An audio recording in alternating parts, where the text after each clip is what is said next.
తెలంగాణ ప్రజలందరికీ నమస్కారం. చేవెళ్ళ ఎంపీ కొండా విశ్వేశ్వరరెడ్డి గారు ఏమో చెప్పిండ్రు. మామూలు విషయం చెప్పలే, అసలు ఏం చెప్పిండ్రో ఇందాం. ఇన్న తర్వాత ఈయన దేనికోసం చెప్పిండు, ఎందుకు చెప్పిండు అనేది మనం ఇందాం, విశ్లేషిద్దాం.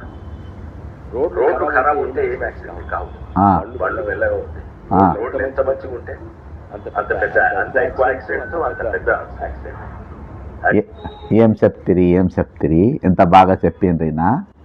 ఎట్టెట్టెట్ట రోడ్డు బాగుంటే, రోడ్లు ఖరాబ్ ఉంటే యాక్సిడెంట్లు కావా? బండ్లు మెల్లగా పోతాయా? రోడ్లు సాఫ్గా ఉంటేనే యాక్సిడెంట్లు అవుతాయా? స్పీడ్గా అవుతాయా?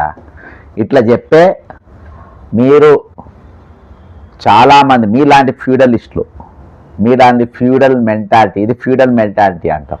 ఈ ఫ్యూడల్ మెంటాలిటీ గల్లోళ్ళు చాలా రోజులు ఇక్కడున్న బిడ్డలు, ఇక్కడున్న పేద బిడ్డలు పట్టణానికి పోయి, టౌన్లోకి పోయి వాళ్ళు అక్కడ నాగరికత నేర్చి చదువుకొని వస్తే, ఈరోజు తెలివితేట నేర్చుకొని వస్తే మాసంటి పెత్తందారుల దుకాణం నడవదని చాలా రోజులు రోడ్లు వేయకుండా ఆపినటువంటి పరిస్థితి. మీరు చాలా రోజుల వరకు అసలు ఊర్లకి బయటికి ఎందుకు పోతారు అని చెప్పే పరిస్థితి.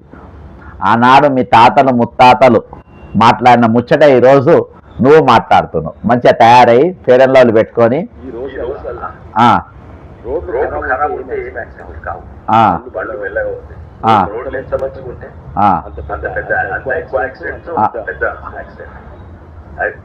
ఇట్లా మాట్లాడితేనే నేను ఏం చేసింది తెలుసా?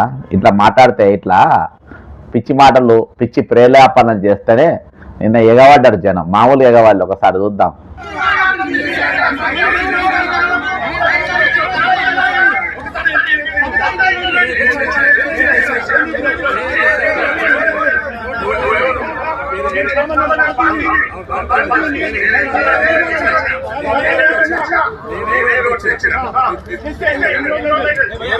అదే ఎందుకు లొల్లు పెడుతున్నారు మీరు?